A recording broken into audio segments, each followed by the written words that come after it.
virtuel mondial de l'UNICEF.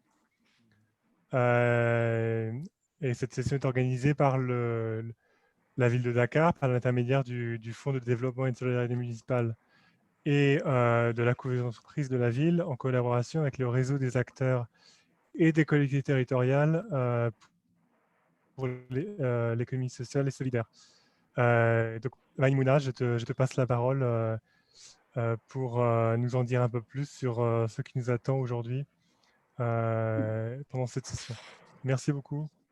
Merci beaucoup, Benjamin. Bonjour à tous. Sur les 5 continents, je crois qu'on n'est pas encore très nombreux, mais je pense que ça va venir petit à petit. Donc, aujourd'hui, j'ai l'honneur de modérer cette session. Effectivement, dans le cadre du Forum virtuel mondial GCF20, avec donc la ville de Dakar, le FODEM et le CPEM. En partenariat bien sûr avec le RACTES, qui a pour thème quelle stratégie locale d'inclusion financière pour le financement et la formation de l'entrepreneuriat des femmes et des jeunes.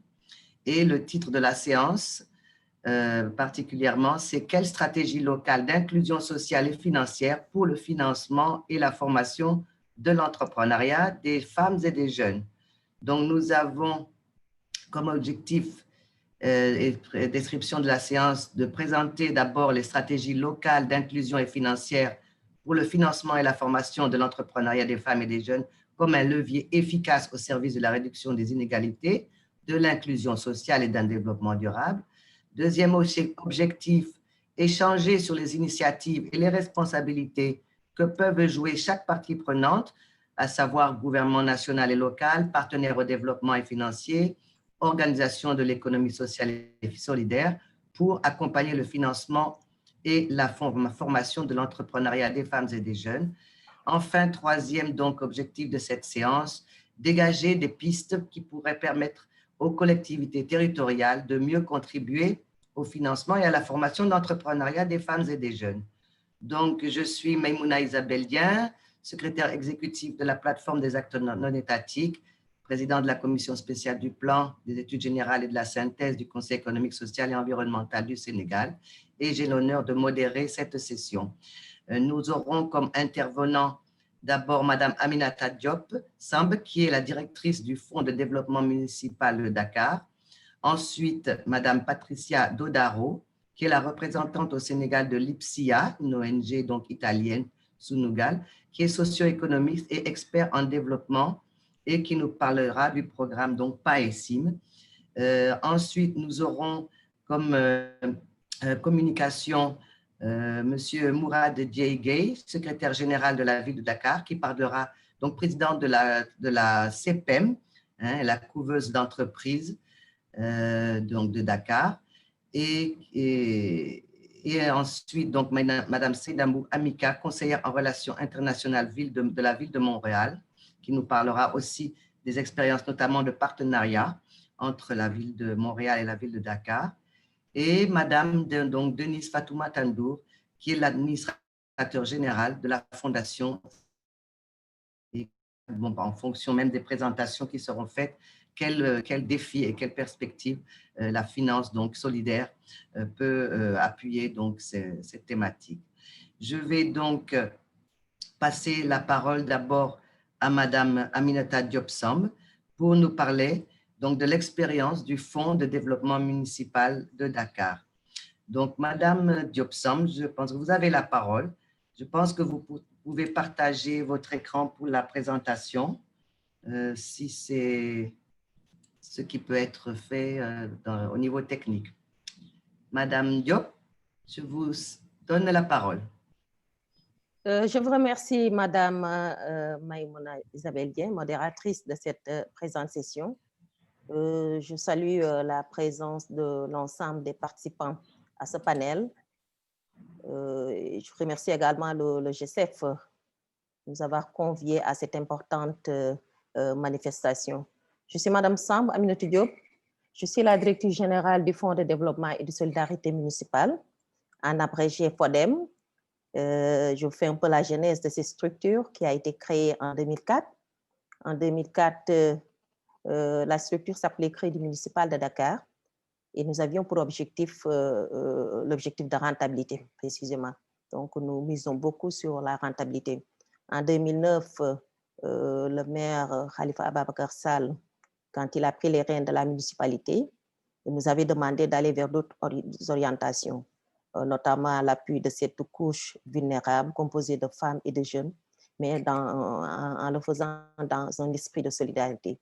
La structure a été renommée Fonds de développement et de solidarité municipale, en abrégé FODEM.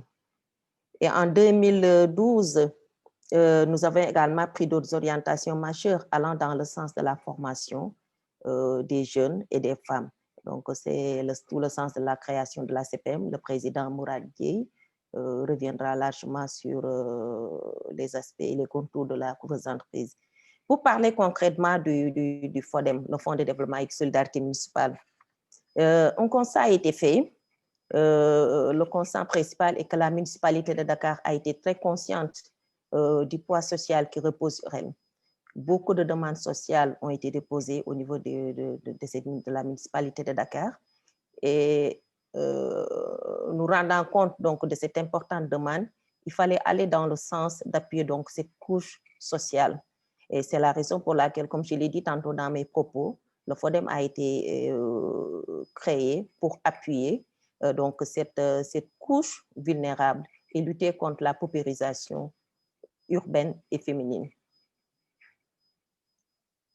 Nous avons mis en place une stratégie qui va dans le sens d'appuyer les mutuelles d'épargne et de crédit. Parce que là, je voudrais faire une petite précision. Le FODEM n'est pas une banque ou une mutuelle d'épargne et de crédit, parce que pour être banque, il y avait les conditions draconiennes de la Banque centrale.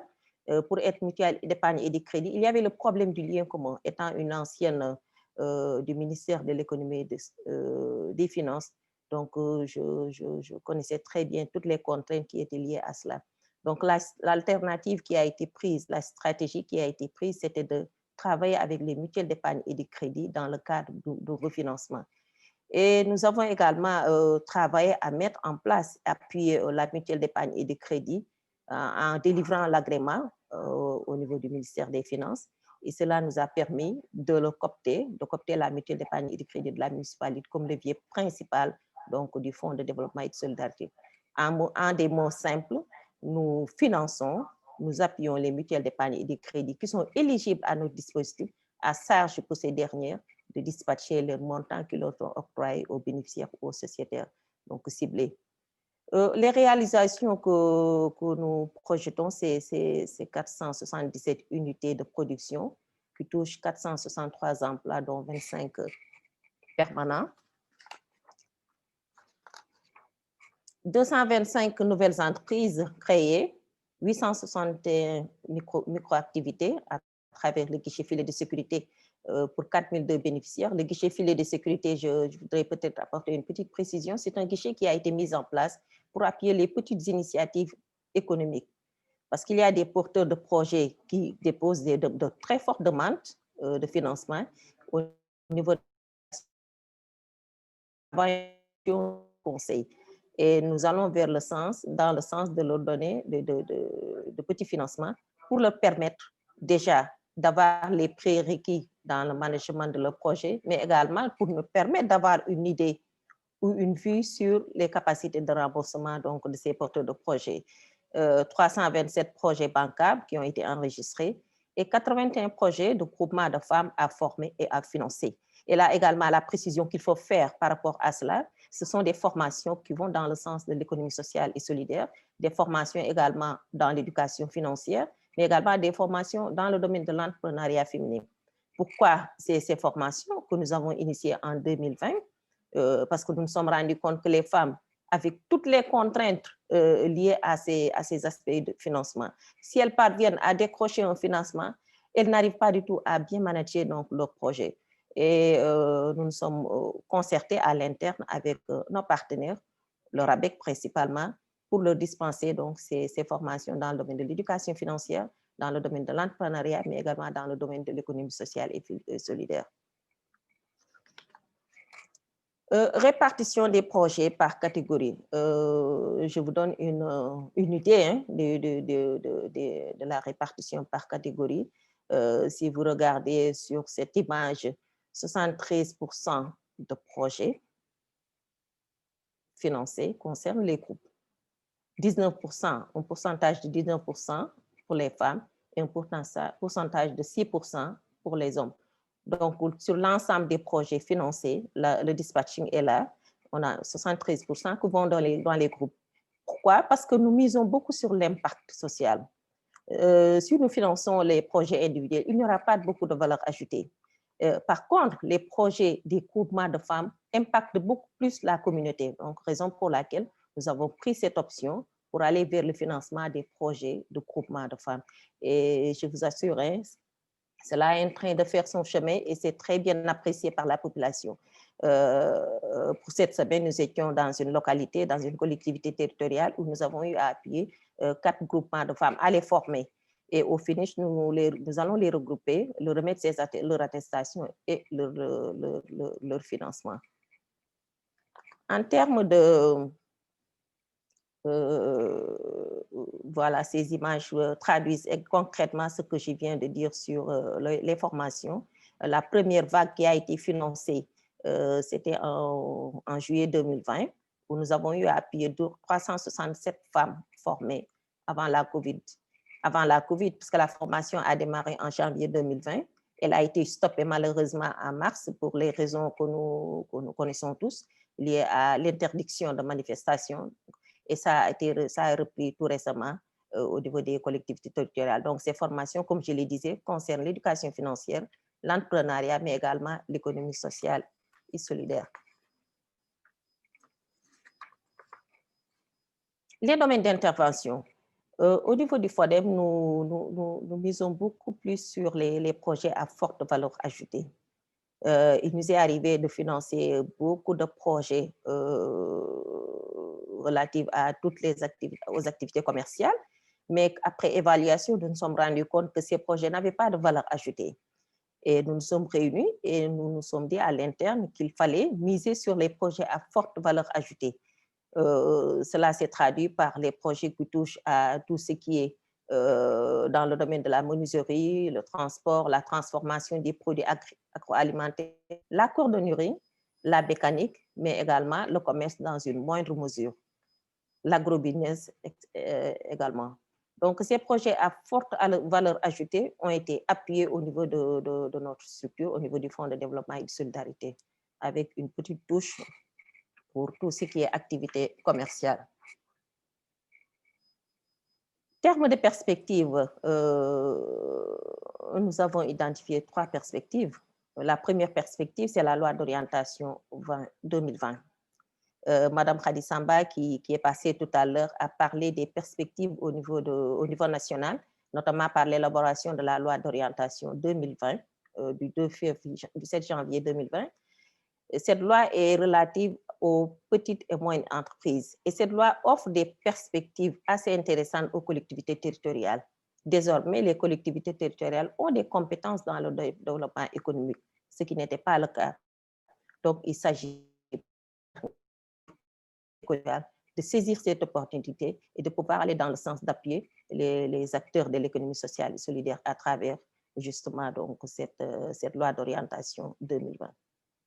Autre perspective, c'est le constat que les maires et les élus locaux ont souvent tendance à ne regarder que le code des collectivités territoriales avec les compétences transférées. Et ce code, nous nous sommes rendus compte, est une loi au même titre que les autres lois. Par contre, la nouvelle loi d'orientation, qui est relative au paiement, donne aux collectivités territoriales des compétences réelles en matière de promotion et de financement des PME. Donc, il reste évident que les maires, s'ils sont en capacité, s'ils ont toutes les informations par rapport à cette loi d'orientation, en tout cas, se donneront tous les moyens pour véritablement aller dans le sens de développer économiquement donc, leur territoire. La troisième perspective, c'est l'élaboration de la loi d'orientation de l'économie sociale et solidaire, j'en ai parlé, et qui est en cours. Nous avons assisté avec le ministère de l'économie sociale et solidaire à ces ateliers coup, beaucoup d'orientations ont été prises allant dans le sens de favoriser ou d'adopter des stratégies de promotion de l'économie sociale et solidaire. Donc là, c'est une nouvelle opportunité qui s'offre aux collectivités territoriales, à charge pour ces derniers véritablement de les saisir. En tout cas, au niveau de la ville de Dakar, nous avons développé depuis très, très longtemps, même si la loi n'était pas encore élaborée, des stratégies qui vont dans le sens de promouvoir l'économie sociale et solidaire. Je prends l'exemple du Fonds de développement et de solidarité municipale, je prends l'exemple du programme d'appui aux familles en situation d'extrême pauvreté. Autre exemple, c'est la mutuelle d'épargne et de crédit de la municipalité, en passant par la couveuse entreprise. Le président y reviendra. L'expérience de la ville de Dakar également dans la conception d'un plan local de développement de l'économie sociale et solidaire pour le compte de l'Institut de recherche des Nations Unies pour le développement. Et là, nous avons, je voudrais peut-être apporter une petite précision, certainement que Malik nous complétera. Nous travaillons avec l'Institut de recherche des Nations Unies pour le développement sur un plan local de développement de l'économie sociale et solidaire. Donc, l'étude et le troisième draft a été envoyé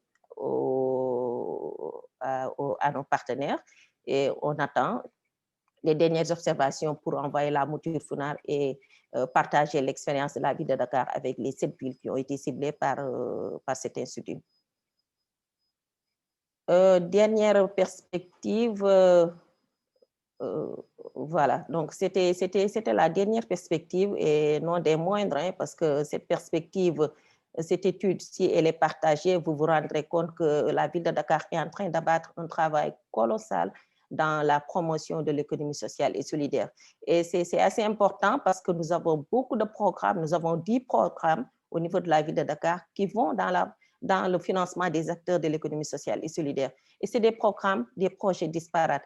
Il est important qu'il y ait une synergie de l'ensemble de ces actions pour nous permettre d'adopter un plan local qui agrégerait donc toutes ces différences, tous ces différents programmes. En tout cas, c'est ce que j'avais à partager avec eux, puisque le temps nous est très, très compté, Madame Bien. Donc, nous restons à votre disposition pour répondre aux éventuelles questions, en remerciant au passage l'ensemble des participants à ce panel. Merci beaucoup.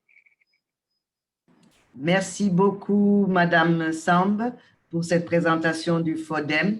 Effectivement, étant donné qu'on a commencé un peu tard, je vais donc demander tout de suite à M. Mourad Djeigay, donc pour continuer un peu dans l'expérience de la ville de Dakar, de nous présenter donc la CEPEN, la couveuse d'entreprise, pour la promotion de l'emploi et de la micro-entreprise donc de la ville de Dakar, en lui demandant vraiment de respecter le temps et de voir comment peut-être réduire sa présentation qui était un peu longue afin qu'on puisse en tout cas arriver à gérer le temps parfaitement. Monsieur Mourad Djeigay, je vous donne la parole.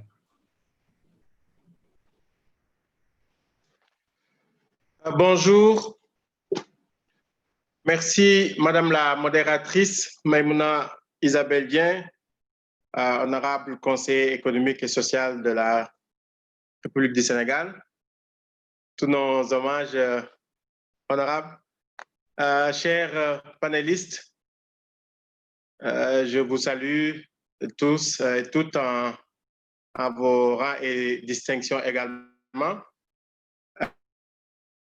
Chers à cette session, je voudrais tout d'abord remercier le GSF et les organisateurs de cette session, notamment le RACTES, la ville de Dakar et ses partenaires pour cette opportunité donc, de présenter un peu l'expérience de la ville de Dakar dans les stratégies d'inclusion et pour le financement et la formation des jeunes et des femmes dans l'entrepreneuriat.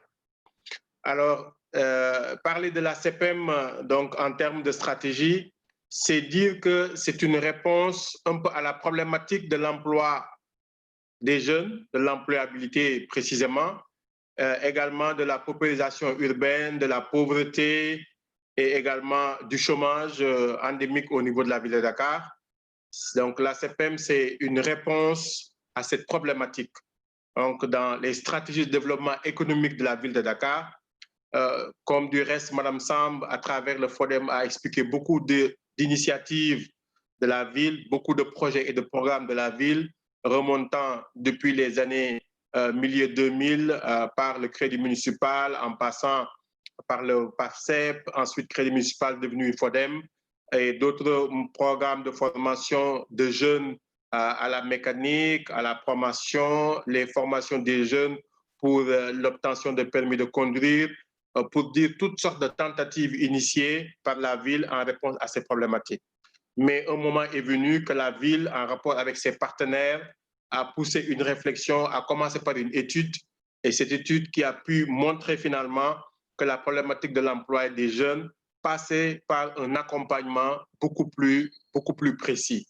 Et c'est ainsi que la ville, en réponse, a développé une stratégie d'accompagnement des jeunes et des femmes pour la création d'entreprises. C'est donc un accompagnement au plan institutionnel, au plan technique, au plan financier. Et c'est ainsi que la ville a mis en place ce que nous connaissons aujourd'hui, qui est la CPEM, la couveuse d'entreprise pour la promotion de l'emploi par la micro-entreprise, qui, pour la définir simplement, est une plateforme d'initiative pour la création d'entreprises. Donc, elle a été lancée par la ville avec ses partenaires qu'il faut souligner, notamment l'Association internationale des maires francophones, qui est un partenaire institutionnel, qui est un partenaire financier également, qui aide à l'accompagnement, mais à l'origine avec la ville de Marseille et Marseille Métropole, et également des partenaires locaux ici au niveau du territoire de la ville, notamment la Chambre de commerce, des partenaires financiers, les différents incubateurs ou plateformes dans le financement de jeunes, la CETIC, Grofin, etc. Ensuite, c'est rajouté à ce groupement de partenaires la ville de Montréal qui, par le biais de Mme Seynabou Amika, reviendra tout à l'heure pour nous expliquer un tout petit peu les éléments d'accompagnement avec l'École des entrepreneurs du Québec. Donc, pour résumer, la CPEM, c'est simplement un outil d'accompagnement entrepreneurial pour aider les jeunes à la création d'entreprises. L'approche de la CPEM, c'est que nous ne sommes pas venus simplement faire des financements pour les jeunes, mais nous sommes dans un créneau d'accompagnement à la création d'entreprises, ce qu'on appelle ante, c'est-à-dire avant la création, pendant la création en couveuse et post, c'est-à-dire dans le suivi. Donc, notre créneau, c'est un accompagnement institutionnel et technique qui permet aux porteurs de projets, c'est-à-dire aux jeunes, de prendre son projet, son idée de projet et de développer cette idée de projet depuis le début jusqu'à la création, la concrétisation réelle de son projet. Donc, c'est pourquoi nous avons, en tout cas dans notre créneau, un accompagnement qu'on appelle ante depuis l'idéation, pendant que l'entrepreneur ou le couvé est en séjour chez nous, et post, c'est-à-dire que quand il aura fini son séjour à la couveuse et créé son entreprise. Ouais, prochaine slide. Voilà, donc c'est ça vraiment le créneau de la CPEM. Pour expliquer un peu la CPEM, comme j'ai dit, la problématique de l'emploi au niveau du Sénégal, notamment au niveau de Dakar, est assez criante. Peut-être dans les discussions, nous reviendrons un peu sur quelques aspects qui soulignaient un petit peu le taux de chômage au niveau du Sénégal. Mais au niveau de Dakar, on a vu vraiment la paupérisation, l'emploi des jeunes.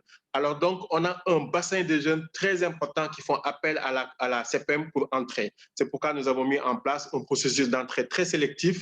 Donc, nous cueillons sur un bassin de plus de 1000 candidats, un processus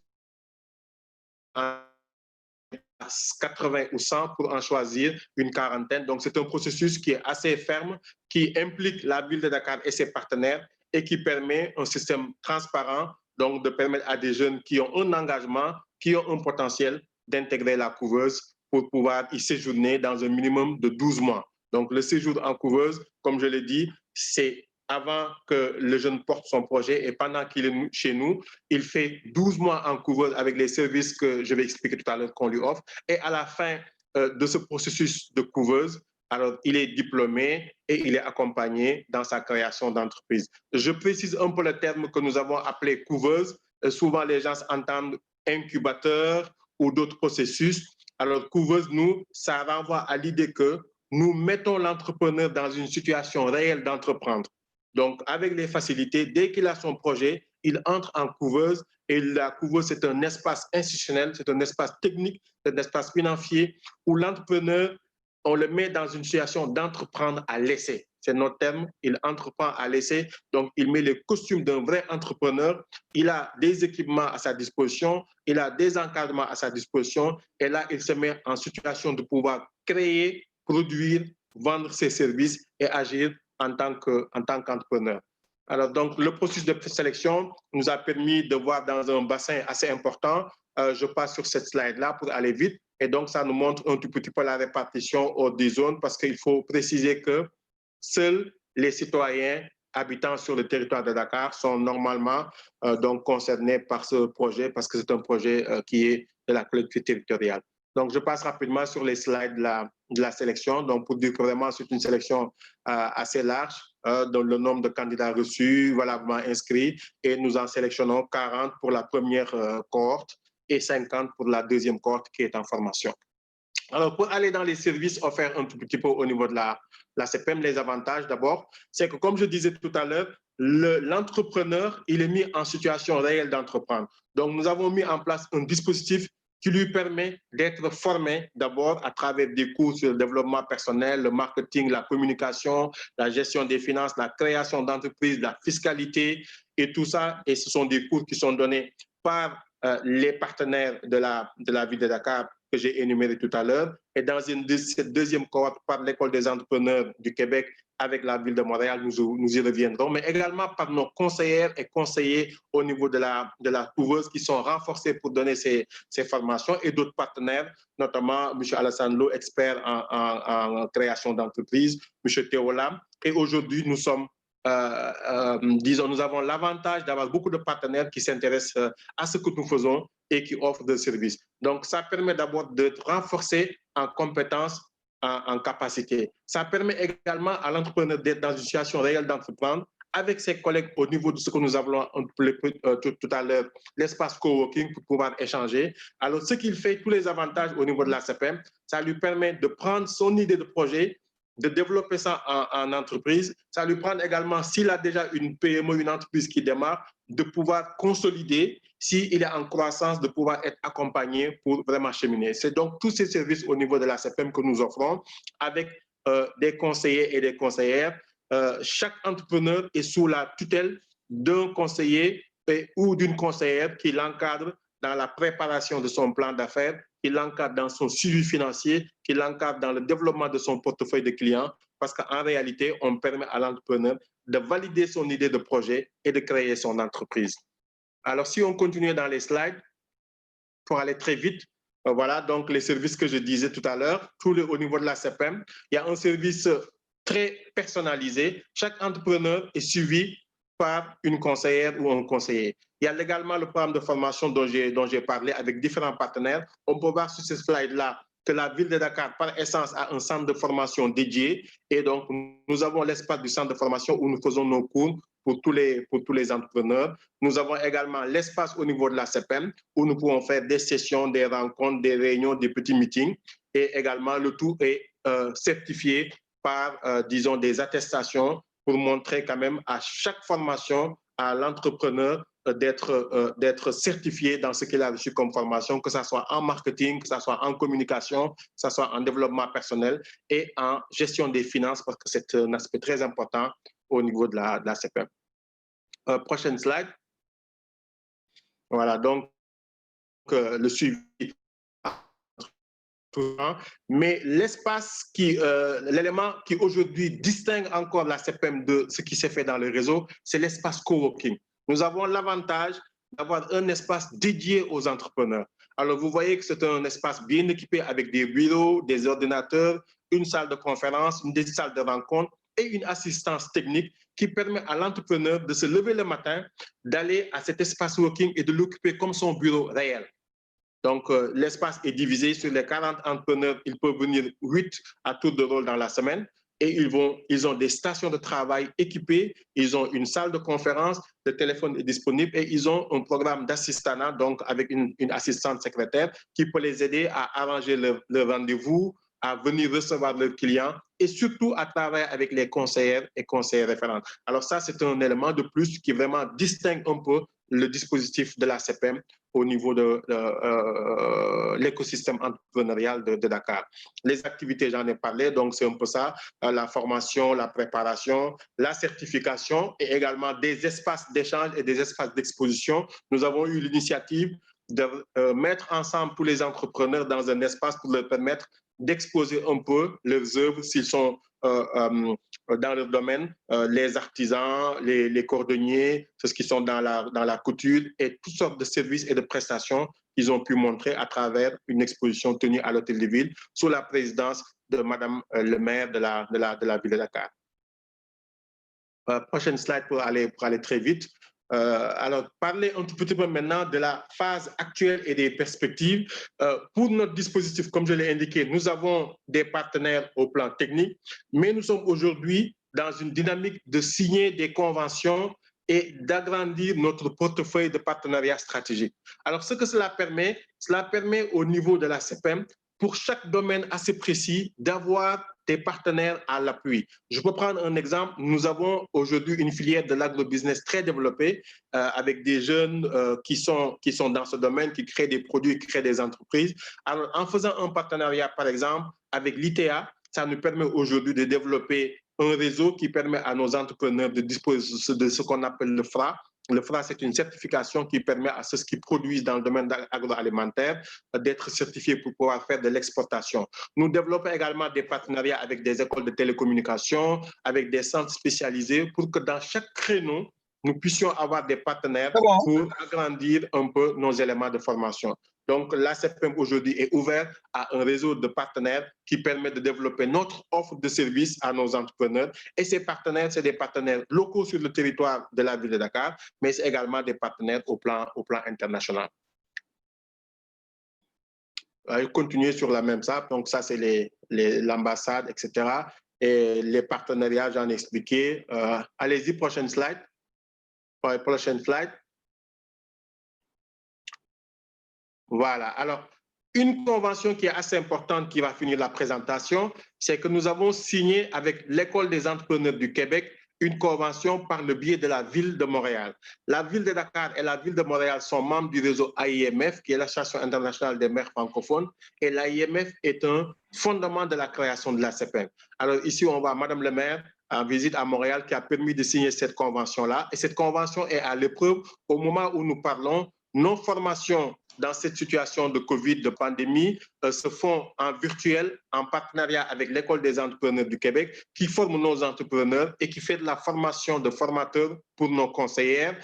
Et tout cela, c'est grâce à la ville de Montréal. Tout à l'heure, Mme Seynabouka interviendra pour montrer un tout petit peu le rapport que nous avons avec cela. C'est l'occasion également en ce moment-ci pour dire que dans cette situation de pandémie, la CPM a pu se réinventer ou réinventer son modèle parce que nous ne pouvons pas faire des activités souvent en présentiel. Depuis le mois de mars, nous sommes actuellement en situation virtuelle pour la plupart de nos activités, de nos formations et en présentiel quand il le faut, en tenant compte des mesures barrières. Donc, la promotion actuellement en cours de 50 entrepreneurs dispose tous des moyens de communication pour être sur la plateforme d'échange, la plateforme de formation, avec nos partenaires extérieurs. Nous organisons des webinaires sur des problématiques particulières avec des invités et nous faisons nos formations sur les aspects de la création et de la gestion d'une entreprise avec nos partenaires. Et pour terminer, allez-y, prochaine slide pour expliquer un peu ça. Avant celle-là, voilà. Le renforcement de tout ça nous pose des services concrets effectués par nos jeunes entrepreneurs. Dans cette situation de pandémie et prenant un peu l'exemple de cet échange d'économie sociale et solidaire, les jeunes de la couveuse d'entreprise de la ville de Dakar, la CPM, ont participé à la confection du programme de 1 million de masques de la ville de Dakar. Ils sont partis déjà avec une première commande de 30 000 masques faite par l'AIMF, l'Association internationale des maires francophones, avec l'encadrement de la ville de Montréal. Ces 30 000 masques ont été remis à la maire de la ville de Dakar pour appuyer l'effort en matière de lutte contre la COVID.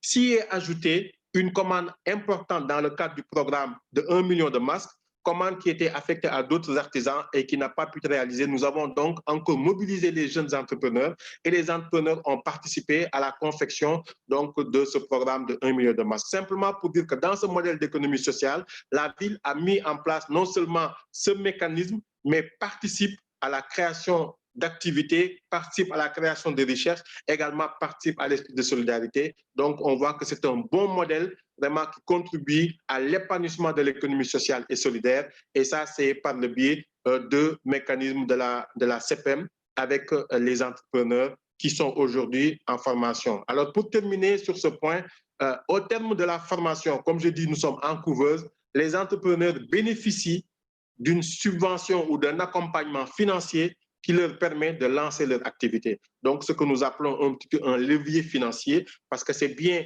de les mettre en situation de couveuse, de les former, de les encadrer, mais on les appuie avec une petite contribution que la ville de Dakar met à leur disposition pour leur permettre de démarrer leurs activités. Voilà donc le modèle de la ville de Dakar qui contribue à la stratégie de la ville de Dakar en matière d'inclusion financière. Je vous remercie de votre attention et je reste disposé pour des questions là-dessus.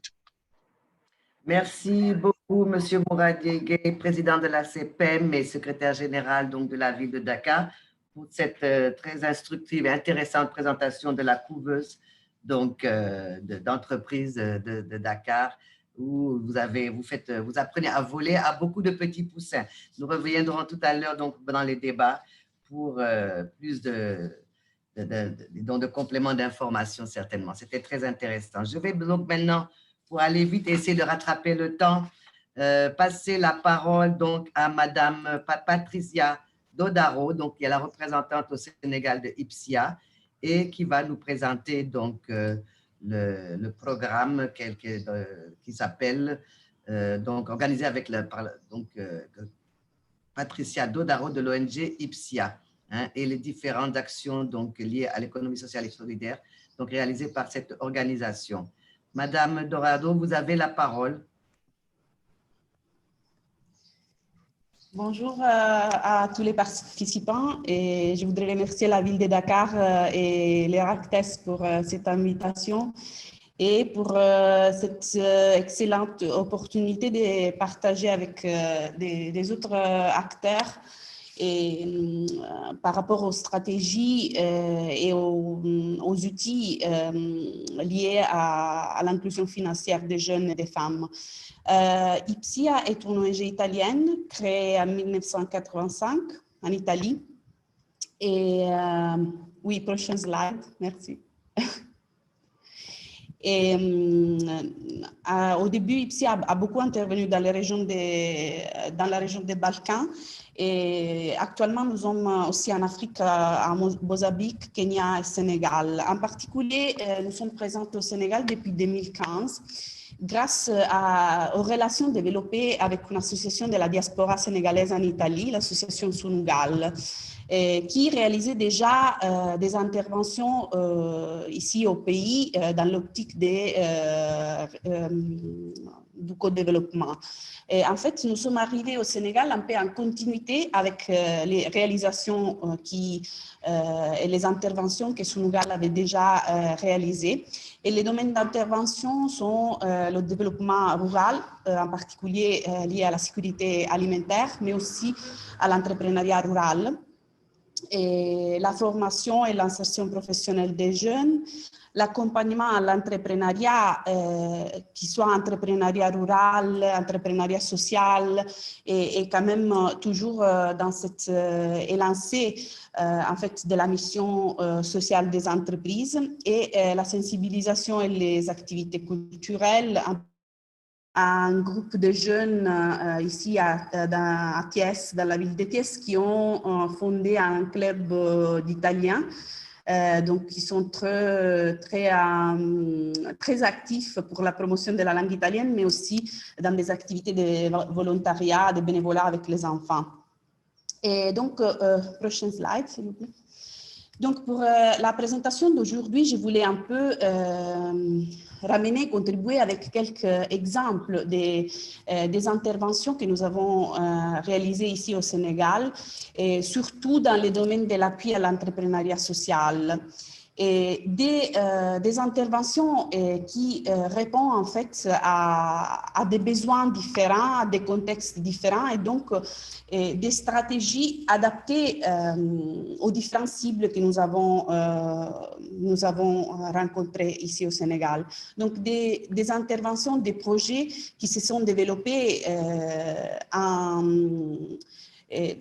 en collaboration avec les collectivités territoriales, en particulier dans la région de Thiès et en particulier avec la commune de Mérina Dakhar, au nord de la région de Thiès, et des interventions développées aussi avec les bénéficiaires qui sont surtout des GIE des femmes et des micro-entreprises rurales. Donc, ce que nous avons remarqué, c'était la nécessité d'adapter les modèles d'accompagnement aux contextes différents, parce que nous avons aussi intervenu, par contre, dans des contextes urbains où, en fait, les besoins d'accompagnement sont très différents que celles dans la zone rurale. Et rapidement, s'il te plaît. Nous avons aussi, en fait, relevé une évolution de ces mêmes cibles qui sont passées d'un modèle de subvention à un modèle de crédit. En particulier, les premiers projets dont je voulais vous parler, c'est le projet Nourrir le développement, qui est un projet réalisé dans la région de Thiès et dans la région de Louga, qui visait en fait à appuyer les communautés rurales de la zone du Cayor pour multiplier les saisons de production, favoriser la sécurité alimentaire des populations dans ces zones. Donc, dans ces projets-là, en fait, bon, il y avait deux volets principaux. Le premier volet, c'était un volet, disons, lié aux infrastructures et à l'accès aux ressources, donc accès à l'eau, accès à la terre, avec l'équipement, des périmètres maraîchers accessibles, disponibles pour les GIE des femmes qui géraient dans les villages ces périmètres, avec l'utilisation d'énergies renouvelables, donc des puits équipés avec des pompes solaires, mais aussi avec la clôture, les réservoirs, etc. Le deuxième volet, c'était plutôt les volets renforcement des capacités. Donc, ça ne suffit pas seulement de produire, mais c'est nécessaire de travailler à toute la partie des conservation, transformation et commercialisation de la production. Et dans ce projet-là, pour penser en fait aux modèles différents utilisés des financements, le modèle principal, ça a été le modèle de la subvention. Donc, en fait, les missions sociales de ces GIE, les types de projets et aussi la phase de démarrage de ces entreprises-là, de ces GIE des femmes, ne permettaient pas déjà de travailler à un système de financement, par exemple par les crédits. Un peu comme la couveuse dont vous parlez. Quand c'est le début, le démarrage d'une activité entrepreneuriale, c'est très difficile d'avoir tout de suite une certaine rentabilité pour garantir l'accès au crédit et au financement. Donc, dans ces modèles-là, nous avons utilisé la subvention pour pas seulement pour la question en fait, du stade de développement de l'entreprise, mais aussi parce que toutes ces interventions en fait, répondaient aussi à des besoins communautaires sociaux. Donc, l'eau qui est fournie pour la production agricole, si les vers de la zone ou dans les cas de manque d'eau dans les villages. Et la production réalisée assure quand même la sécurité alimentaire de ces villages qui autrement produisaient seulement pendant la saison hivernale. Et maintenant, il y a une diversification des productions assurée par la production de ces GIE des femmes. Et donc, ça, c'est un des modèles utilisés. Les projets Nourrir le développement étaient partis en 2015. Donc, la première phase était terminée en 2017. Mais en fait, c'est un projet en évolution qui continue selon les fonds qu'on arrive à mobiliser aussi par la coopération décentralisée, donc par des régions italiennes ou par l'Église vaudoise italienne. Donc même maintenant, on a encore des interventions en cours grâce aux contributions et aux fonds qu'on arrive à mobiliser. Prochain slide. L'autre exemple dont je voulais vous parler, c'est un exemple en milieu urbain, en particulier dans la banlieue de Dakar, dans les quartiers Sam Notaire, dans le département de Guédiawaye. Et en fait, dans à Sam Notaire, l'association Sunugal avait créé une école de culture qui donne des opportunités d'insertion, des formations et après d'insertion professionnelle pour les jeunes filles qui souvent n'ont pas eu d'autres opportunités de formation. Et donc, l'école fournit un diplôme de 3 ans et les jeunes filles formées par l'école ont fondé un GIE qui s'appelle GIS, qui réalise des collections de mode. En fait, le GIE a été créé depuis 2011 et aujourd'hui, plusieurs projets ont été réalisés avec le GIE GIS pour en fait, accompagner le renforcement des capacités de ces jeunes couturières et aussi les appuyer dans la phase de commercialisation des produits. En particulier, en 2017, grâce à des volontaires du secteur de la mode, des experts italiens du secteur de la mode, a été possible de réaliser un nouveau projet qui s'appelle Lab Dakar et une nouvelle collection qui rentre dans cet esprit de en fait, mélange, métissage entre les styles sénégalaises et les styles occidentaux avec le développement de collections de mode en jean, wax. Et en fait, notre appui dans ce parcours-là a été surtout dans la partie renforcement des capacités et surtout pour les opportunités d'échange possibles entre l'Italie et le Sénégal dans ce secteur-là, mais aussi pour appuyer à commercialiser les produits ici au Sénégal, mais aussi en Italie par les réseaux du commerce équitable. Et donc maintenant, les produits sont exportés en Italie et sont présents dans les boutiques du réseau Ecomercato. Et donc ici, c'est un autre exemple où notre intervention a été plutôt focalisée sur la partie renforcement des capacités, échange d'expériences et en fait appui à la commercialisation. Et troisième exemple, et prochaine slide, c'est le projet PAISIM, un programme d'appui à l'entrepreneuriat social et à l'initiative migrante dans les régions de Thiès, Louga et Saint-Louis, un projet qui a vu en fait la collaboration d'un grand consortium de partenaires, des ONG italiennes, dont les chefs de file, la CISV, mais aussi des organisations paysannes comme CESCAO dans la région de Saint-Louis, FAPAL, mais aussi l'association Sunugal.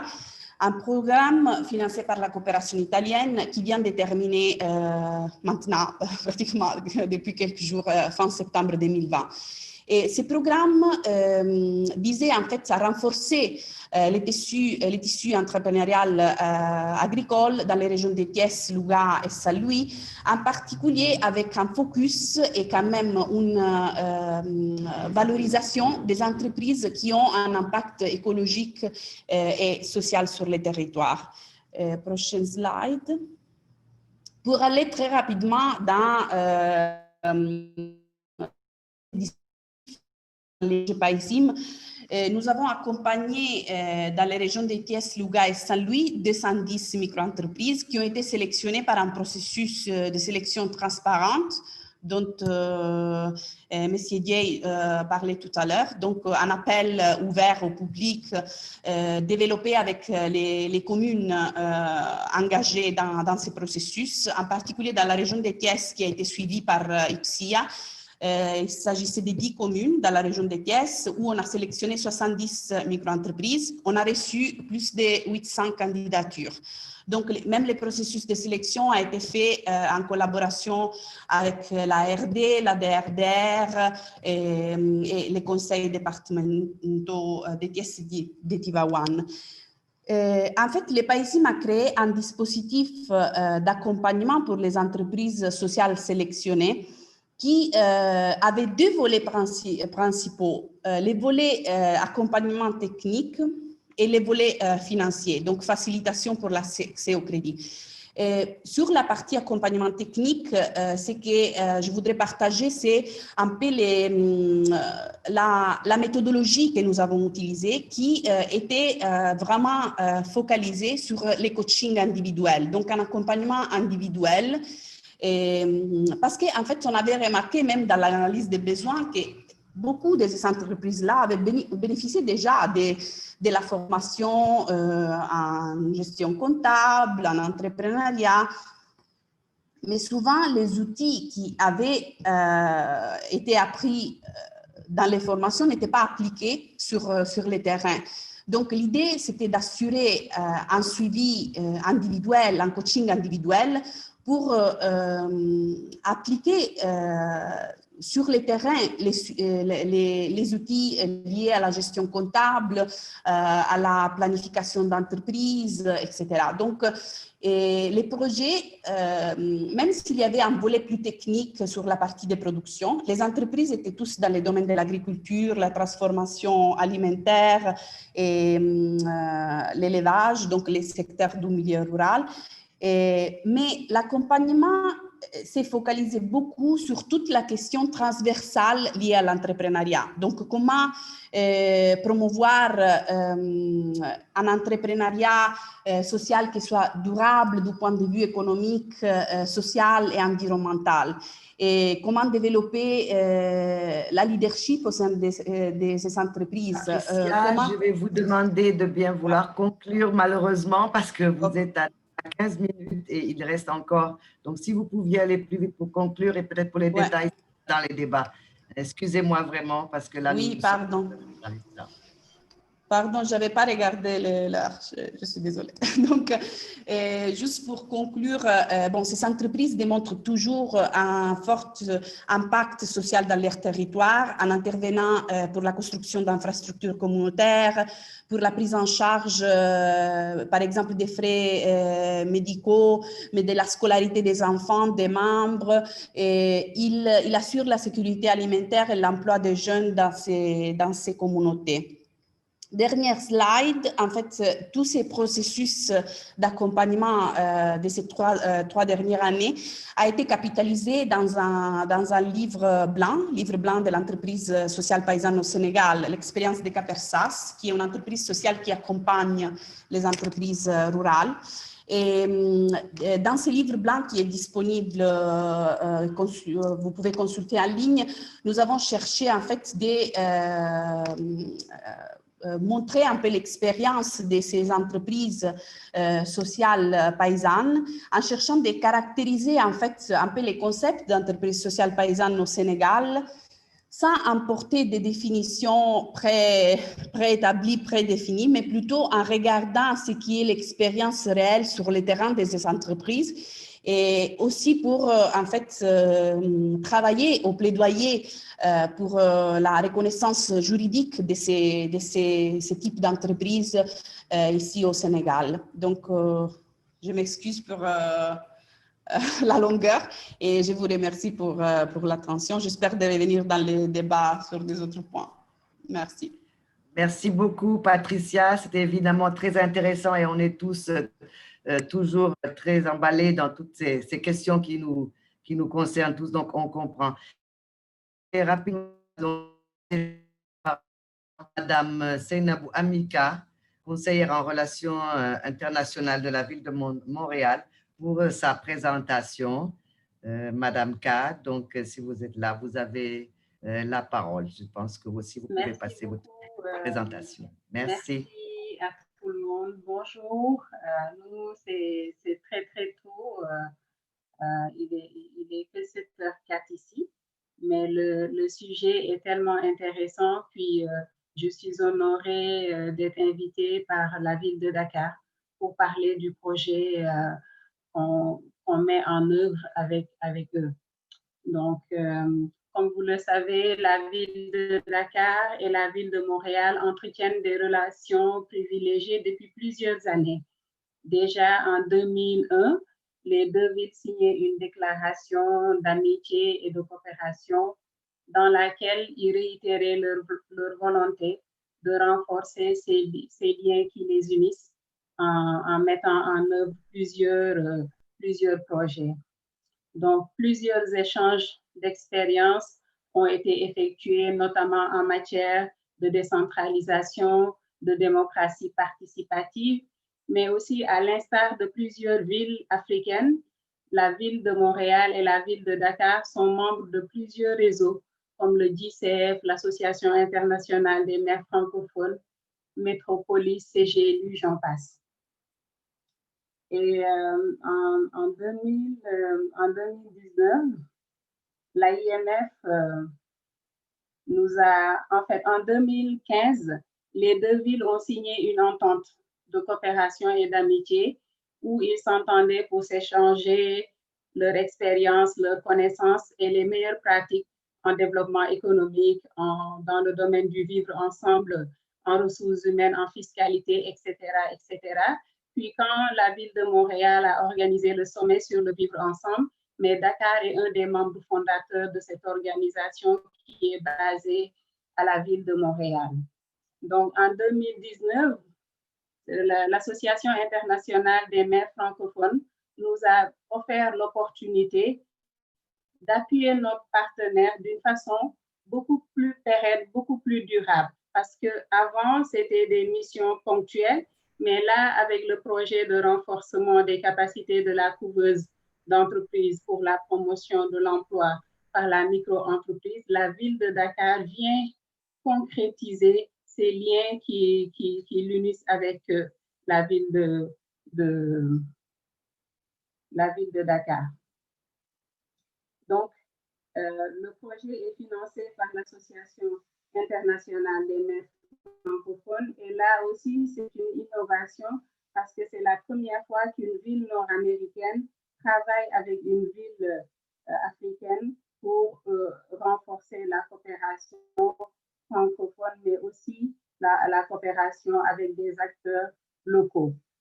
Grâce à ce projet est possible grâce à l'appui technique de l'École des entrepreneurs du Québec.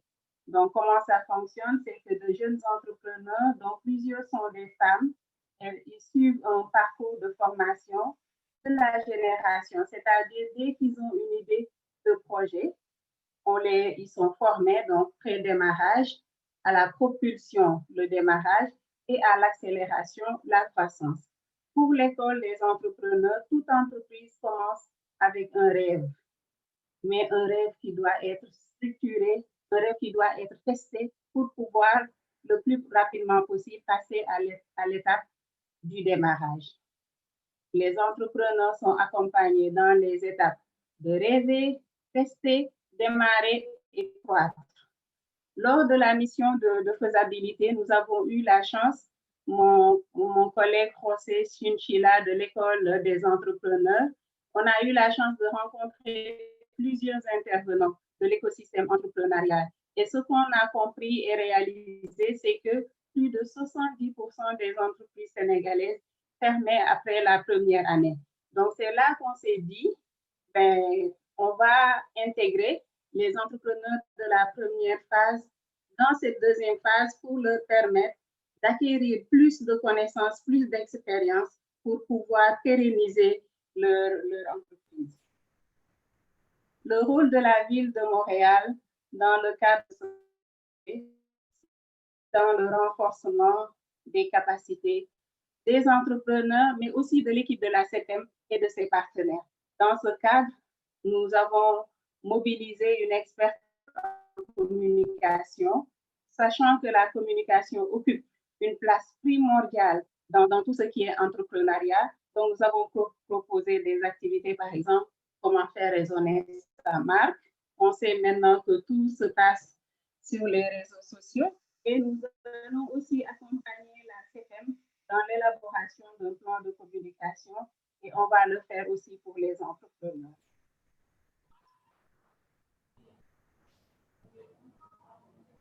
Donc, comme vous le savez, la ville de Montréal est reconnue au niveau national et international comme leader en l'égalité des femmes et des hommes. D'ailleurs, cette semaine, nous avons reçu une certification platine pour la parité en milieu de travail. Donc, c'est dans ce sens que nous sommes assurés dans notre collaboration avec la CEPEM dès le recrutement des entrepreneurs qu'il y ait beaucoup de femmes et aussi dans les activités qui sont prévues. Nous voulons que les femmes soient formées pour qu'elles puissent atteindre leur plein potentiel économique, avoir une autonomie financière et aussi sensibiliser parce que l'égalité des femmes et des hommes, ce n'est pas juste de sensibiliser les femmes. Il faut aussi que les hommes sachent l'importance que les femmes ont dans la société et ensemble, on pourra promouvoir une société égalitaire. Donc, c'est d'ailleurs un immense honneur que j'ai aujourd'hui d'annoncer que la CEPEM a adopté un énoncé sur l'égalité des femmes et des hommes. Et par cet énoncé, la CEPEM reconnaît l'importance que revêt la place des femmes. Elle entend agir contre la discrimination, les inégalités, les violences faites aux femmes. Et la CEPEM s'engage aussi à promouvoir l'égalité des femmes et des hommes dans ses actions, ses relations, ses communications avec les citoyens, dans la formation professionnelle, dans l'encadrement et dans l'accès au financement. Nous allons également appuyer la CEPEM et ses entrepreneurs en matière de gestion des déchets. Comme je me plais de le dire souvent, ce projet, c'est comme un laboratoire. En fait, parce que je me dis, quand on sait qu'une famille sénégalaise, c'est une dizaine de personnes. Donc, quand on réussit à sensibiliser quelqu'un, il retourne dans sa famille, il peut en sensibiliser 10. Donc, pour 70 entrepreneurs, on a vraiment un grand bassin dans lequel on peut utiliser pour les former dans différents domaines. C'est pour ça qu'on met l'emphase sur la gestion des déchets aussi, de sensibiliser les entrepreneurs qu'ils peuvent utiliser des matières premières en tenant compte de l'environnement. Je donne un exemple. Quand on a confectionné les masques, au début, l'idée, c'était de les mettre dans des sacs de plastique. Mais on leur a proposé que ce serait bien de mettre les masques dans des sacs en tissu réutilisable et c'était comme une chose extraordinaire. Waouh! Donc, et puis, dans le domaine de la gestion des matières résiduelles, on est en train de préparer le webinaire et l'expert m'a dit, mais il y a tellement de maillage à faire entre ces entreprises que les déchets d'une entreprise peuvent être des matières premières d'une autre. Donc, ça, c'est l'économie circulaire.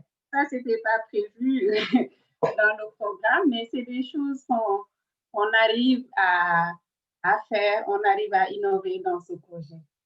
Quant au financement, la Ville de Montréal mise sur ses relations privilégiées avec les gouvernements, les organisations, pour faciliter l'établissement d'alliances de partenariats pouvant mener à des opportunités et à des sources de financement additionnelles et potentielles.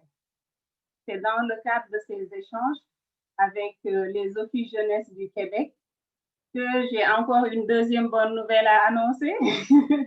Donc, les Offices jeunesse du Québec ont décidé d'octroyer un appui financier à une trentaine d'entrepreneurs qui sont dans la 30 à 35 ans.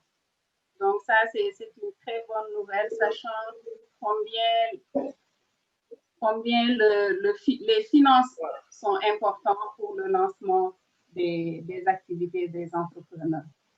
On a aussi exploré des possibilités de collaboration, des possibilités de renforcer encore davantage les entrepreneurs et l'équipe de la CEPEM.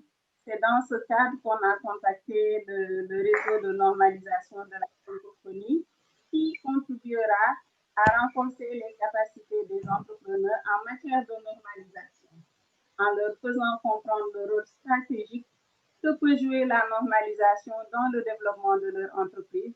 Ils seront outillés pour avoir accès aux normes, pour les appliquer et pour se certifier. Également, nous avons mis la CEPEM, on les a mis en contact avec le réseau des entrepreneurs et professionnels du Sénégal au Canada. Et ce réseau permettra aux entrepreneurs de bénéficier de mentors qui pourront les aider à avoir plus d'expérience, à avoir plus de compétences, les former, les accompagner, car ces gens-là ont les deux expériences. Ils ont l'expérience sénégalaise en entrepreneuriat et ils ont l'expérience canadienne en entrepreneuriat. Donc, c'est un apport de plus qu'on vient donner à la CEPEM et à ses entrepreneurs. Donc, quand la pandémie s'est déclenchée, on pensait tous que c'était une affaire très, très provisoire. Mais malheureusement, on est là, elle a chamboulé nos vies, cette pandémie. Mais comme on dit souvent, dans chaque mauvaise chose, il y a de bonnes choses. Et la bonne chose dans cette pandémie, c'est le fait qu'on s'est réinventé. On s'apprêtait à faire une mission de démarrage quand tout ça a commencé. Donc, dès que ça a commencé, on s'est dit, bon, il faut quand même qu'on avance ce projet parce qu'on sentait que les entrepreneurs étaient impatients, étaient insécures, stressés et tout. Donc, c'est là, en concertation avec la CEPEM, l'école des entrepreneurs, l'AIMF, qu'on a décidé de lancer le programme, mais de façon virtuelle. Et vraiment, c'est une chance qu'on a eue, en fait, parce que le fait d'avoir lancé ce projet de façon virtuelle nous a permis d'atteindre des objectifs qu'on n'aurait peut-être pas atteints avec quelques missions à Dakar ou quelques missions au Canada. Donc ça, c'est la bonne chose à tirer sur cette pandémie. L'autre chose, c'était de trouver les moyens d'appuyer la ville de Dakar pour qu'elle puisse lutter efficacement contre la pandémie. C'est là qu'on s'est mis encore ensemble, les partenaires. Bonjour Seynabou, je vais vous demander d'écourter parce qu'il ne nous reste plus que 7 minutes pour la fin. Juste peut-être, je vais juste voir que les gens il y a encore une communication aient une plus idée de de débat. tout ce qu'on... Voilà. Ok, donc peut-être laisser cette slide pour que les gens voient qu'avec cette formation, c'est 1000 jeunes qui seront sensibilisés à l'entrepreneuriat, c'est 300 rencontres de suivi, c'est 900 heures d'accompagnement et aussi c'est 30 chefs d'entreprise, des femmes qui seront formées et qui vont pouvoir lancer leur entreprise. Je vous remercie. Voilà. Merci beaucoup et encore toutes mes excuses. On a vraiment le temps qui est contre nous. Nous devons encore donc écouter, et c'est la dernière intervenante, Madame Denise Fatoumata Ndour, donc administrateur général de Self Finance, qui va vraiment essayer qui n'a pas, je crois, une présentation, mais qui va essayer au moins de nous donner quelques pistes en termes de perspective, donc au vu de tout ce qui a été même présenté aujourd'hui et quelles actions, par exemple, Self Finance pourrait faire dans le cadre de l'encadrement et du financement de l'ESS, quels défis, quelles perspectives. Madame Ndour, je suis désolée, mais vous aurez à peine 4 minutes pour pouvoir laisser au moins toute petite dizaine de minutes pour les débats. Madame Ndour de Zinfanguemata, si vous êtes là, vous avez donc la parole. Madame Ndour est là? Donc, je ne vois pas si Madame Ndour est là. Je vais vérifier dans les participants.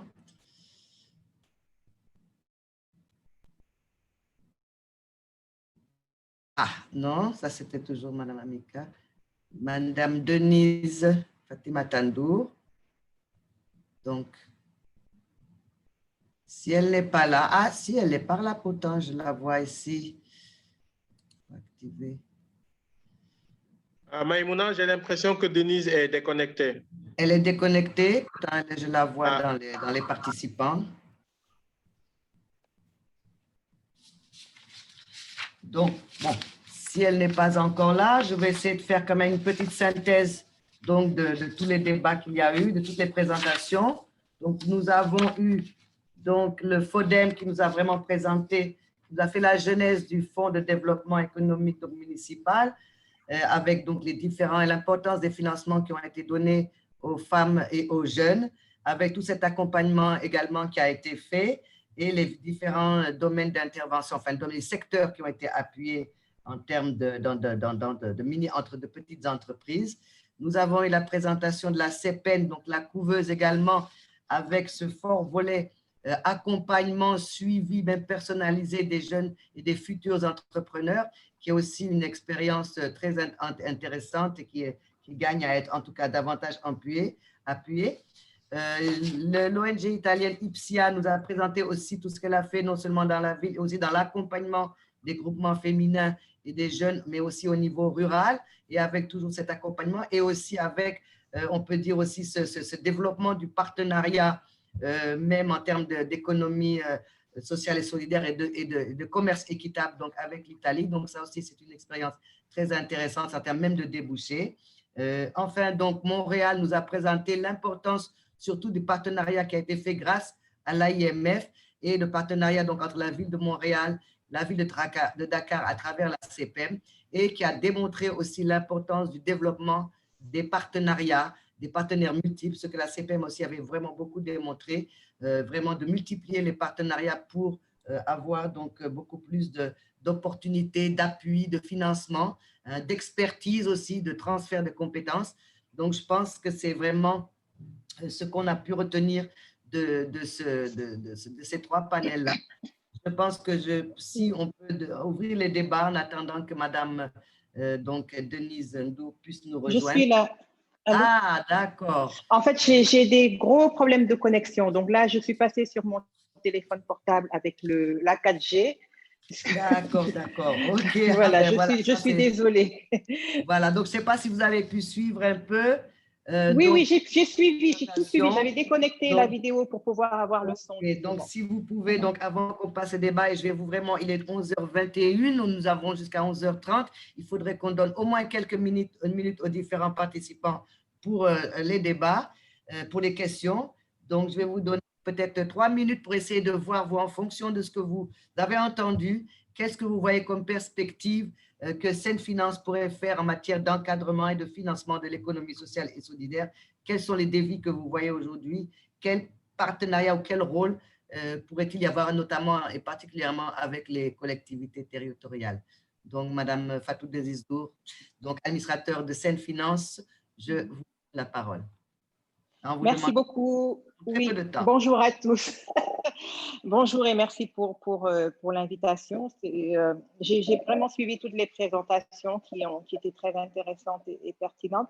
Juste brosser rapidement, nous, ce que nous faisons, nous sommes une fondation d'utilité publique donc sénégalaise, et notre appui et notre accompagnement pour les acteurs de l'ESS se fait non pas en finançant directement des projets, mais en ayant plus une stratégie de grossiste, on va dire, parce qu'on intervient à travers le refinancement d'institutions de microfinance, donc les systèmes financiers décentralisés, comme on les appelle au Sénégal, auprès desquels nous mettons en place des lignes de crédit qui leur permettent donc d'appuyer, eux, leurs membres et bénéficiaires qui, pour la plupart, sont des opérateurs économiques du secteur informel.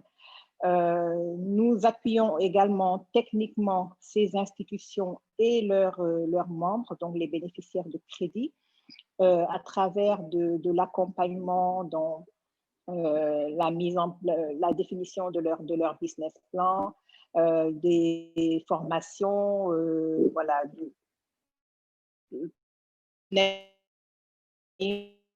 des performances sociales pour les institutions de microfinance. Ça, c'est vraiment en ramassé pour dire ce que nous faisons aujourd'hui. Et ce qu'on retient en termes notamment de défis à relever, c'est que la demande est largement supérieure à l'offre. Il y a beaucoup d'initiatives qui sont mises en place, mais on a encore vraiment un gros creuset à remplir en termes d'offres de financement, et surtout d'offres de financement adaptées à cette cible particulière, et notamment les femmes et les jeunes qui interviennent dans ces secteurs de l'ESS. Il y a également le problème, je pense que Mme Samb en a parlé tout à l'heure, du cadre juridique et institutionnel qui est aujourd'hui en train d'être résolu. En tout cas, on espère, parce qu'il y a une dynamique qui est mise en place par les autorités, notamment le ministère de l'économie sociale et solidaire, pour la mise en place d'un cadre juridique et d'une lettre de politique sectorielle. Parce qu'on est souvent confronté notamment à la définition même de l'entreprise sociale. Et comme défi, ce serait bien de pouvoir mettre en place ce cadre institutionnel et de pouvoir créer une sorte d'agrément qui puisse caractériser les entreprises sociales et entreprises solidaires pour qu'on sache exactement si nos actions, en tout cas, entrent dans le cadre de la réponse à ce secteur-là. Également, on parlait ce serait bon de pouvoir renforcer, en tout cas, les partenariats publics et entreprises de l'économie sociale et solidaire, et également d'avoir une plus grande implication des collectivités territoriales. Ça, c'est en gros les problèmes aujourd'hui auxquels nous sommes confrontés. Et en termes de perspective, donc au-delà de la mise en place d'un cadre légal et réglementaire, une plus grande implication des collectivités territoriales serait vraiment la bienvenue avec la création. Il y a déjà les incubateurs au niveau de Dakar, mais on sait que nous, on intervient beaucoup en milieu rural et périurbain. Donc, quand on va dans les autres collectivités territoriales, peut-être qu'il serait vraiment opportun de pouvoir répliquer le modèle de la CPEM auprès de ces autres collectivités territoriales, et qui est aussi une plus grande articulation entre les structures de financement, notamment les institutions de microfinance et ces collectivités territoriales-là. Et un renforcement, en fait, d'une manière générale de l'écosystème, des écosystèmes territoriaux serait vraiment la bienvenue pour pouvoir coordonner et mettre en place une dynamique transversale qui pourrait développer et favoriser le potentiel local qui est là, mais qui ne cherche qu'à être exploité et développé. En gros, Isabelle, comme j'ai vraiment que quelques minutes, voilà les quelques points que je voulais apporter. Et on pourra continuer peut-être lors d'un autre échange de manière plus exhaustive. Voilà, je vous remercie. Merci beaucoup, Madame Dour. Donc, nous avons fait le tour des intervenants. Il nous reste quelques minutes. Je ne sais pas si nous avons des participants qui se sont déclarés pour les débats. En tout cas, on peut dire que cette session était très intéressante. Je ne sais pas, est-ce que quelqu'un peut me signaler? Je ne le vois pas, en tout cas, dans la conversation Zoom. Je ne vois pas de demande de... Moi, j'ai une question, si je peux enchaîner avec. Ah, d'accord. Alors, vous êtes la première, donc, débatteuse. Allez-y, donc, Madame Dour. En fait, c'est un petit peu en continuité avec ce que je disais tout à l'heure. Ma question s'adressera surtout à Madame Samb et Monsieur Jay pour le FODEM et CPEM. Bon, donc, vraiment, on a apprécié les interventions. Je voulais, parce que nous, ce sont des problèmes auxquels nous sommes confrontés. J'aurais aimé avoir un petit peu plus d'informations sur leurs sources, en fait, de mobilisation de ressources financières, parce que ça fait partie des limites souvent auxquelles font face les collectivités territoriales pour pouvoir répondre à ces demandes-là. Et ma deuxième question, c'était quand on sait aujourd'hui effectivement les difficultés qu'ont les femmes, les jeunes pour tout ce qui est financement, encadrement dans le reculé du Sénégal, et qu'on voit les expériences qui sont développées au niveau de la municipalité de Dakar, est-ce qu'il y a des initiatives déjà de partage d'expériences qui ont été initiées et des perspectives de duplication, en tout cas, de ces modèles-là dans les autres municipalités. Voilà, c'était mes deux questions. Merci. Très bien. Donc, Madame Samb, la question donc, est au fauteuil. Donc, si vous pouvez donc rapidement répondre à la question avant qu'on puisse faire la synthèse en attendant qu'on voit d'autres. Madame Samb? Merci beaucoup, Madame Dien, Madame la modératrice. Pour répondre rapidement à Madame Denise, que je salue au passage, la première source de financement nous vient d'une subvention de la ville de Dakar. C'est vrai que nous sommes en partenariat pour le FODEM, en tout cas. Les sources de financement nous viennent principalement de la ville de Dakar. Pour la CPM, je laisserai le soin peut-être au président de compléter, parce que nous sommes en partenariat avec la ville de Montréal, avec l'Association internationale des maires francophones. Je pense qu'il pourra peut-être compléter sur cet aspect. La seconde question pour Madame Denise, c'est le partage. J'ai cité tantôt dans mon exposé que nous travaillons avec les Nations Unies sur un plan local de développement avec le RACTES. Malik est là, certainement, s'il a envie de compléter lui également, il pourra le faire. Parce qu'avec le RACTES, nous sommes en train de mettre en pratique toutes les synergies qui vont dans le sens de la promotion de l'économie sociale et solidaire. Et c'est dans ce sens que nous sommes en train de travailler sur un plan qui nous permettait de répliquer le modèle du FODEM et de la CPM au niveau d'autres collectivités territoriales. Merci à vous. Merci beaucoup. Bonjour, madame. Oui, je vais peut-être ajouter effectivement. Donc pour la CPM, bonjour Denise, ça fait vraiment plaisir, bonjour. Madame Nour, de vous avoir. Donc concernant la CPM, effectivement, nous avons aussi presque le même modèle. Nous avons pour le moment une source de financement qui est la ville de Dakar et le partenaire principal qui est l'AIMF. Mais je dois dire effectivement, préciser que l'initiative de la CPM, son originalité, que c'est la première collectivité territoriale à porter un projet d'encadrement des jeunes en matière d'entrepreneuriat. Donc, c'est vraiment ça. Donc, c'est la plateforme d'initiative locale, c'est la ville qui l'a créée et c'est un modèle assez innovant. Donc, nous sommes, comme on dit, innovateurs et aujourd'hui, on crée des possibilités. Principalement, aujourd'hui, la source de financement qui nous a permis de travailler sur les premières promotions, c'est l'AIMF qui a donné une subvention complétée par la ville de Dakar. Et cette subvention permet d'octroyer aux jeunes, à la fin de leur formation, un levier financier, comme vous le savez. Avec l'École des entrepreneurs du Québec, par le truchement de la ville de Montréal, donc nous avons également un renforcement, un peu qui nous permet de suivre les activités de l'École des entrepreneurs du Québec, qui met en valorisation son expertise grâce à des formateurs. M. José est en ligne avec l'équipe. La ville de Montréal met également en valorisation ses compétences avec Seynabou Amika, des conseillers en communication, en planification. Tout cela est valorisé. La ville de Dakar met également en valeur ses expertises à travers toutes les directions de la ville qui sont intéressés. Et la question principale avec l'AIMF, c'est qu'effectivement, vous avez bien raison, Madame Dou, il faudrait qu'on cherche à dupliquer ces modèles-là.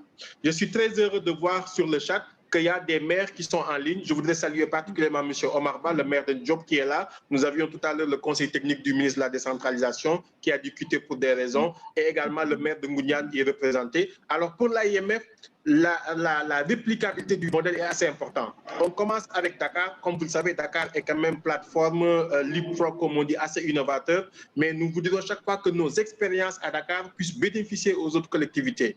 Dakar est capitale, ce n'est pas pour rien. Dakar est membre de l'AIMF, qui est un réseau de partage. Et nous cherchons également aujourd'hui, à travers la CPM, à modéliser ce que nous faisons, à l'encadrer et à pouvoir le partager avec tout le monde. Je dois dire tout de suite que nous avons beaucoup d'intérêt, des villes comme Saint-Louis, comme Ziguinchor au Sénégal, et des villes de la sous-région qui sont quand même intéressées à travers l'AIMF, c'est des villes francophones. Notre lien avec Montréal nous permet de renforcer davantage notre modèle et de pouvoir le partager.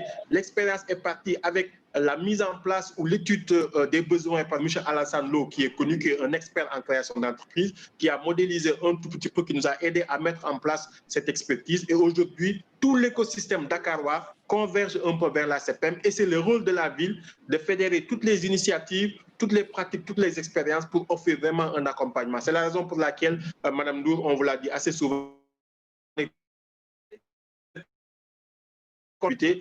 au-delà même du RACTES, au-delà vraiment de l'économie sociale solidaire, c'est aujourd'hui la contribution de tous les acteurs de l'écosystème entrepreneurial dakarois pour permettre à la ville de jouer son rôle de développement économique, d'employabilité des jeunes. Et je suis fier d'annoncer aujourd'hui que nous sommes très ouverts et c'est bien parce que nous avons déjà travaillé à l'interne pour modéliser. Et aujourd'hui, c'est les partenaires qui viennent vers nous, que ce soit des partenaires techniques des grandes entreprises telles que la Sonatel, des entreprises par exemple, de la finance, telles que la BIS, la UBA avec qui nous travaillons, mais également l'écosystème avec Enablis, avec la CETIC et avec Innov qui est un réseau d'entrepreneurs et également les participants comme les entrepreneurs et professionnels du Canada et également avec le truchement d'autres partenaires comme M. Teola, des partenaires financiers. Et nous avons même, je dois le dire, à Mme Rokiatou Madougou, qui est ancienne garde des Sceaux ministre au Bénin, qui nous a fait une conférence dernièrement sur son livre qu'elle a publié, Soigner les certitudes, qui pousse un peu à l'esprit entrepreneurial, au développement d'esprit entrepreneurial des jeunes.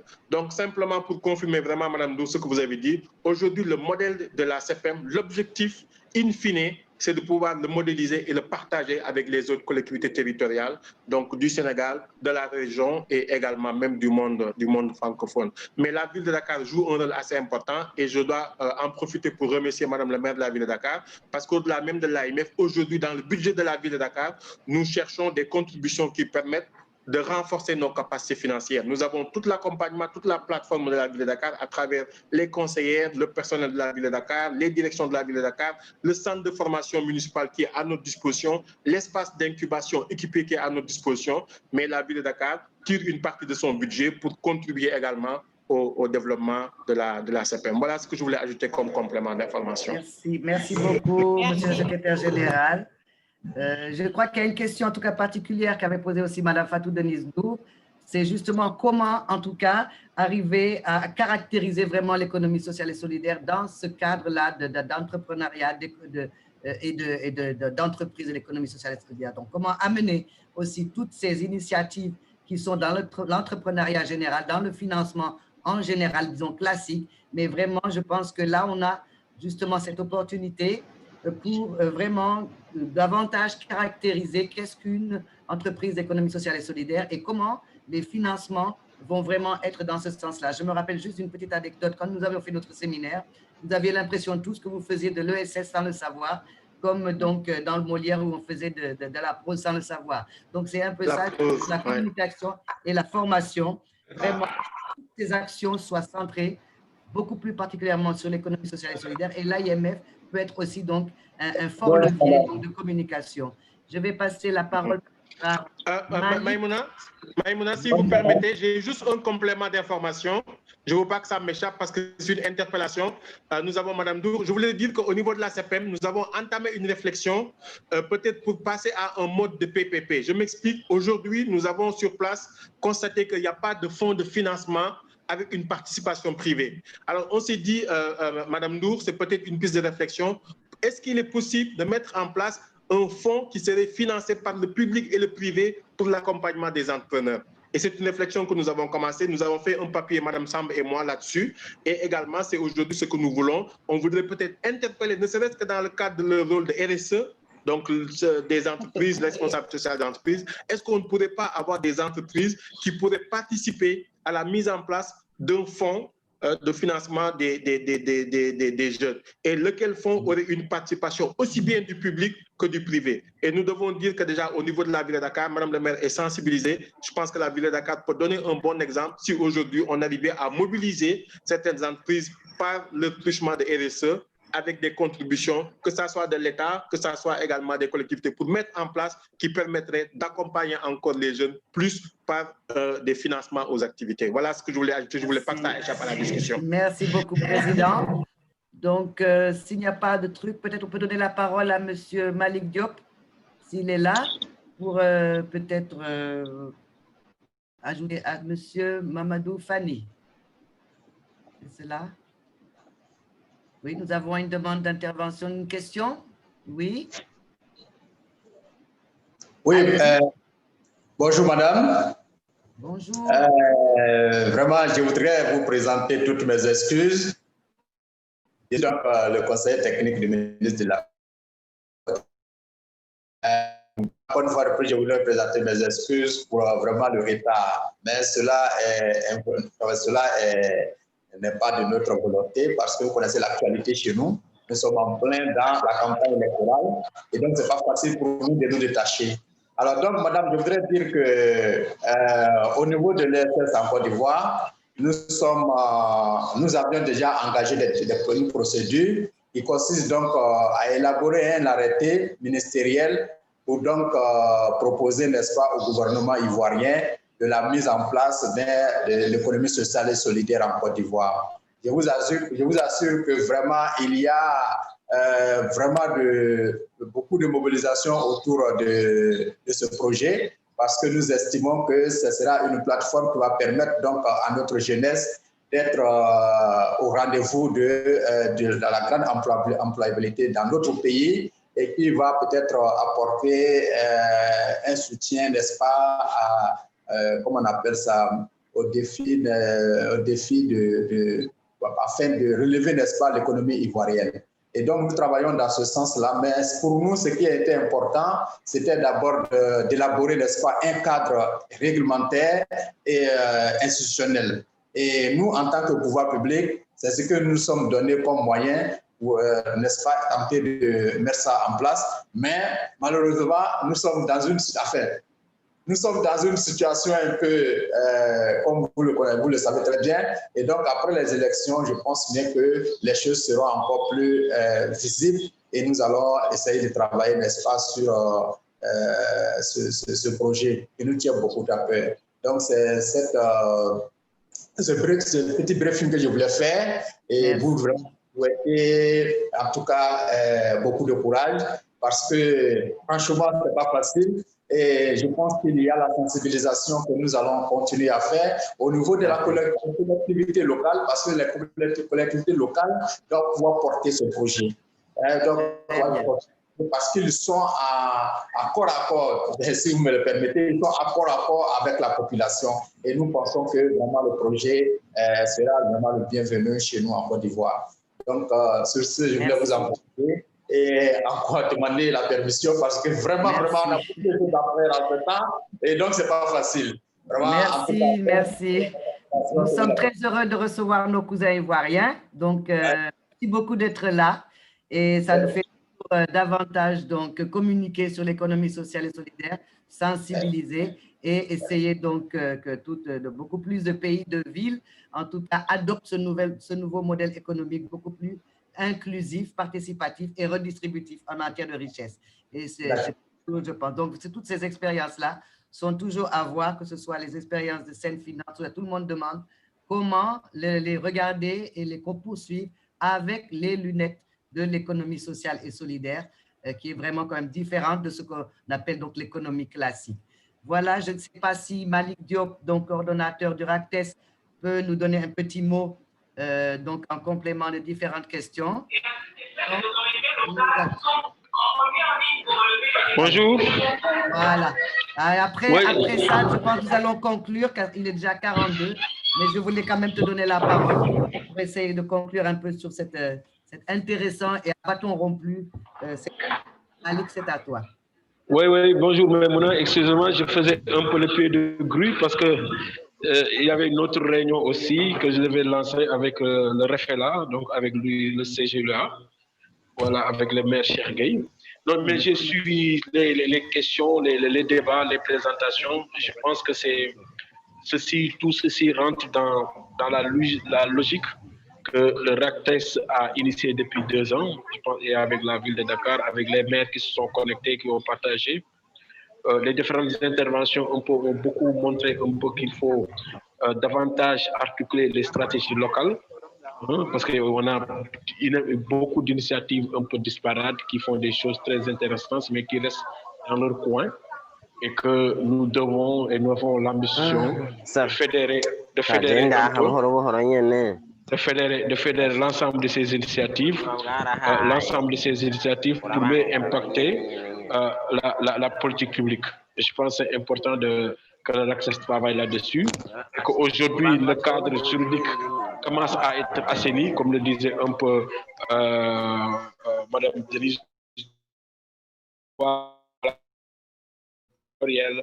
Nous acheminons vers une loi cadre sur l'économie sociale et solidaire et nous félicitons amplement Madame Samb, la directrice de l'encadrement et de l'économie sociale et solidaire au niveau du ministère et le ministre même, la ministre Zahara, et que je pense que nous devons encore continuer la réflexion, continuer à échanger, continuer à mutualiser nos efforts, à mutualiser nos stratégies locales pour impacter au niveau de la gouvernance des territoires, mais aussi impacter au niveau national avec un ministère dédié.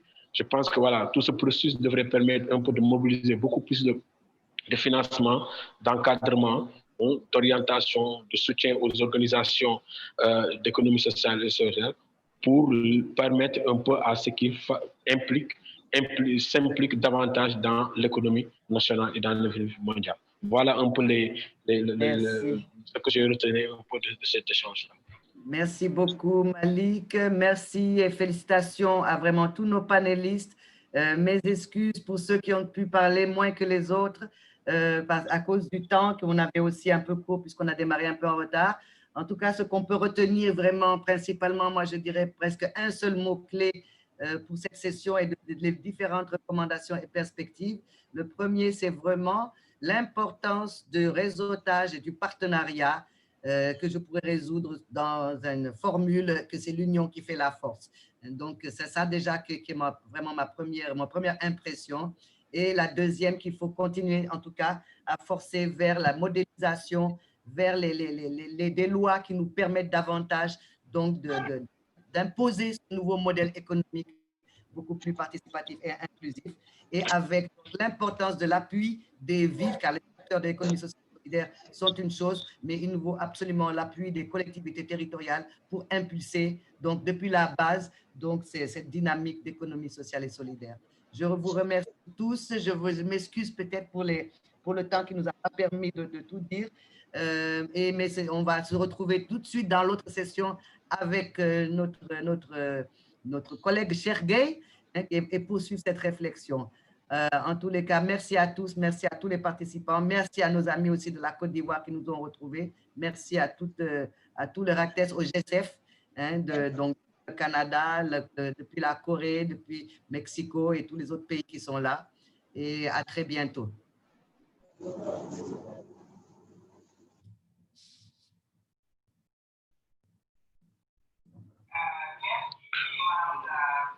Merci, au revoir. Merci. Merci à tout le monde. Merci. Merci, Malik. Merci, Ege. Merci, José. Et le travail continue. Merci beaucoup.